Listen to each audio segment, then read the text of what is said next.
Has said, and I know one of the Bellas is Nikki Bella, one of the Bellas is Brie Bella. Don't know which is which. Don't know which is which. I'm going to be honest. Caitlin Clark. You think Caitlin? For sure. Oh, yeah. She'd be awesome. We were thinking maybe Sophie Cunningham. Caitlin Clark. You think For Caitlin? sure. Oh, yeah. She'd be awesome. We were thinking maybe Sophie Cunningham. I don't know. Sophie. Watch that exchange carefully. The Bella Twins just called out 2 WNBA stars for a wrestling match, and one of them has already been in DMs negotiating. This isn't just celebrity banter. WWE has already reached out to Sophie Cunningham about a future in professional wrestling, and the conversation is further along than most people realize. So she and I have shared a few DMs because I was like, oh, okay, you want to take the Bella Twins on in the ring? Let's do it. So Sophie and Caitlin versus the Bellas. Oh, I mean, Let's that'd do actually it. be really good. Book it. WrestleMania. What? Imagine if there's no WNBA season, imagine if Nike just said, you know what? Maybe go do WrestleMania. Sophie Cunningham responded immediately, not with a polite deflection, but with "let's do it." And here's what makes this significant. Nikki Bella confirmed they've already exchanged multiple direct messages. This isn't hypothetical anymore. In December 2024, Nikki Bella publicly challenged Cunningham to a one-on-one match after Sophie called the Bellas the absolute best on a podcast. WWE doesn't publicly challenge athletes unless there's genuine interest on both sides. You said that. Honestly, tell her to bring it on. We're ready. We ain't scared. The odds, I mean, it's my say this, the odds of Sophie Cunningham being in the WWE when her career is done is like, I would say 25% chance. Let's just say she retires at like 34. Her going into the WWE is not an impossibility. These two have no chance with Sophie Cunningham and Caitlin Clark in a match. Sophie Cunningham puts her in the JC Sheldon hold. Now here's where this gets real. Sophie Cunningham is 27 years old. She's got maybe 7 or 8 more years in the WNBA if her body holds up. Becky Lynch joined WWE at 29 and she's still wrestling at 39. Shayna Baszler started her WWE career in her mid-30s after a combat sports background and she's 45 now, still performing. The timeline actually works. Sophie could retire from basketball at 35 and have a full decade-long wrestling career ahead of her. Hey, Caitlin Clark being in the Royal Rumbles, or it's not Royal, being Royal Rumble, Jesus, WWE is near zero. Near 0% chance of Caitlin Clark ever being there. Sophie Cunningham is a higher. That is absolutely higher. There is a quite decent chance of Sophie Cunningham deciding, you know what, I'm going to decide, I'm going to go and, you know, worst case scenario, go and be in a... But let's talk about what makes Sophie Cunningham specifically attractive to WWE. She's not just another athlete who watched wrestling. She grew up on WWE programming.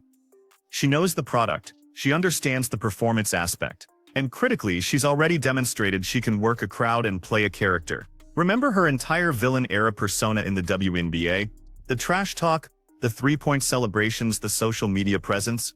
That's exactly the kind of natural charisma WWE scouts look for. You can teach someone wrestling moves, but you cannot teach presence. On the show, she played for the Fever, revealed she grew up watching WWE and described Cena as the absolute best. She also confirmed that WWE had previously reached out to her about possible future in professional wrestling, suggesting that the idea of crossing over has already been discussed behind the scenes.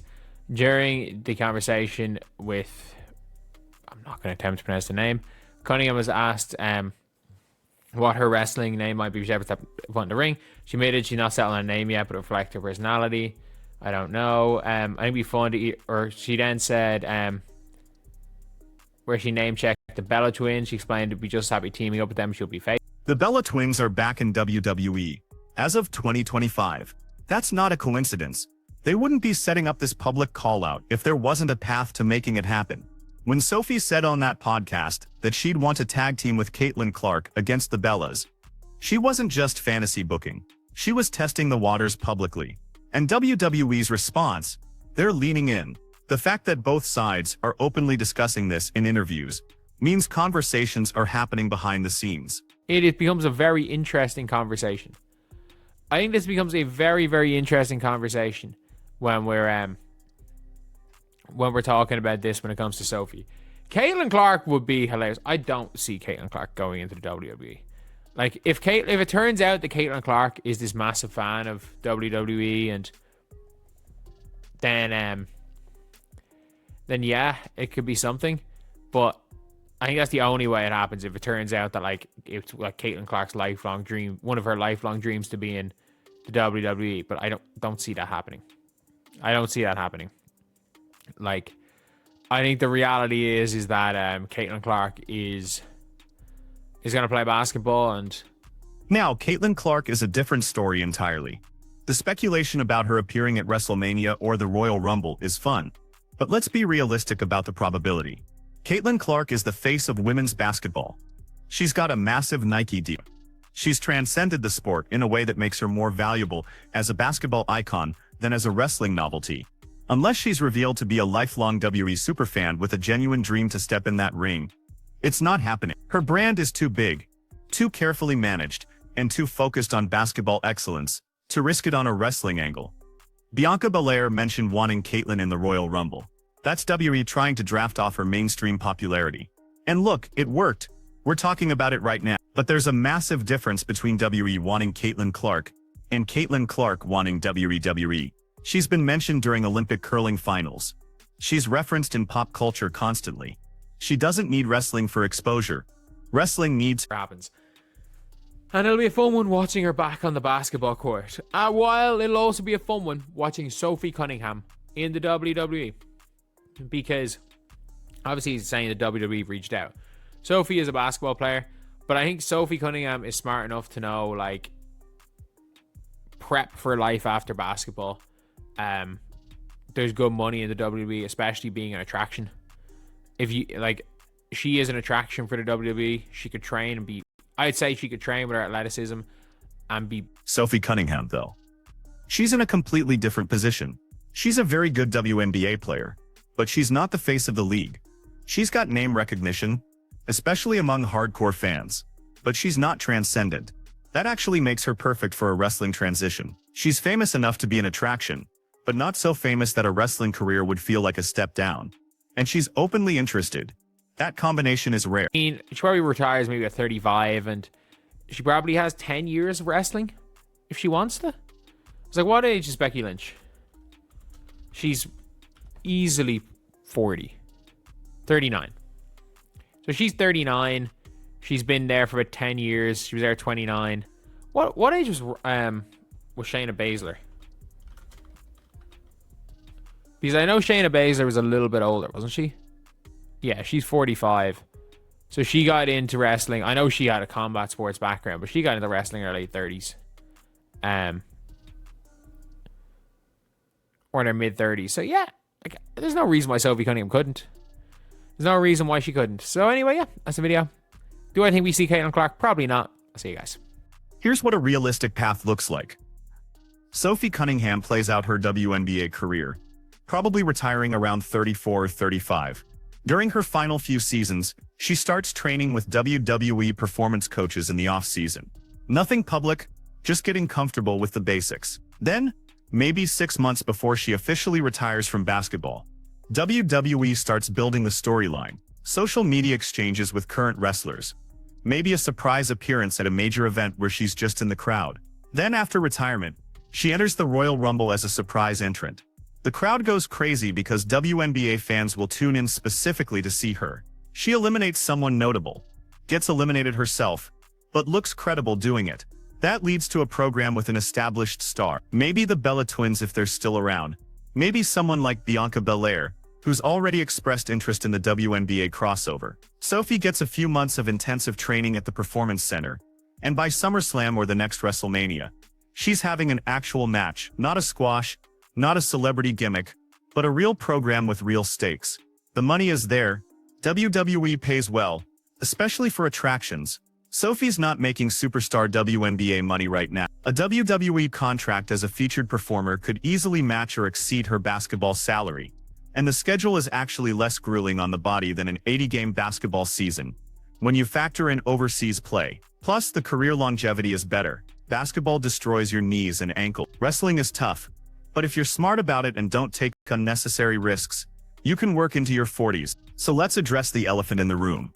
Should Sophie Cunningham do this? From a pure career standpoint, absolutely. She's got the athleticism, the personality, the look, and most importantly, the genuine interest. WWE is desperate for credible female athletes who can actually work. The women's division is the strongest it's been in decades. But they're always looking for fresh faces who can bring in new audiences. Sophie brings the entire WNBA fan base with her, at least initially. But there's risk. Wrestling is performance art. But it's also legitimately dangerous. Injuries happen, careers end suddenly. And there's always the possibility that she trains for months. Debuts and the audience just doesn't connect with her as a wrestler the way they did as a basketball player. That's the gamble. Here's my read on this situation. I'd put the odds of Sophie Cunningham appearing in WWE at some point in the next 10 years at about 30%. That might sound low, but in the world of athlete crossovers, 30% is actually pretty high. Most of these conversations never materialize. The fact that we've got public callouts, confirmed DMs, and WWE openly discussing her means this is more than just talk. Caitlin Clark? Less than 5% chance. She's too big, too focused, and too valuable in her current role. The only scenario where she shows up is a one-off celebrity appearance at WrestleMania, where she doesn't take a single bump, just shows up, waves, maybe gets involved in someone else's entrance. That's it. But Sophie, she's got the profile, the interest, and the timeline. If the WNBA doesn't have a season due to the current labor negotiations, that actually accelerates this timeline. Imagine Nike telling her to stay in the public eye during a lockout. What better way than a surprise Royal Rumble appearance? It keeps her brand hot, it generates massive publicity, and it doesn't commit her to anything long-term. The Bella twins calling her out isn't random. They're testing public reaction.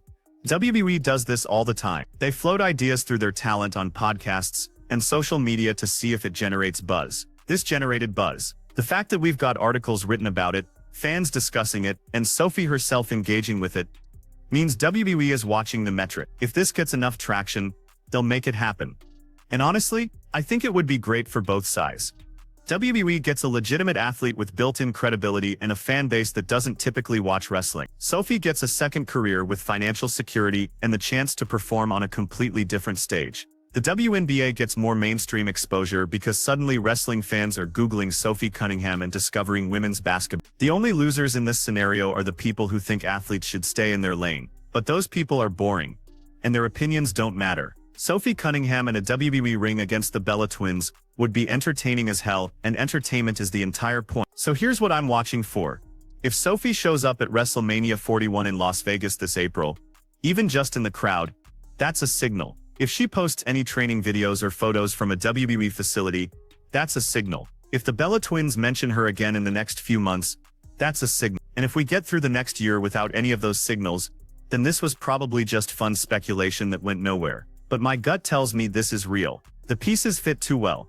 Sophie's got 7 or 8 years to think about it, but WWE plants seeds early. They're planting this seed right now, and I think there's a genuine chance we see it grow into something. Whether it's a one-off appearance or a full career transition remains to be seen, but the door is open, and Sophie Cunningham is walking toward it. So what do you think? Would you watch Sophie Cunningham in a WWE ring? Do you think she could actually be successful as a wrestler?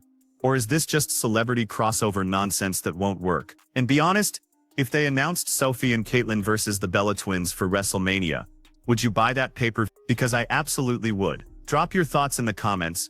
Hit that subscribe button if you want more WNBA coverage that actually goes deep on these stories. And I'll see you in the next one.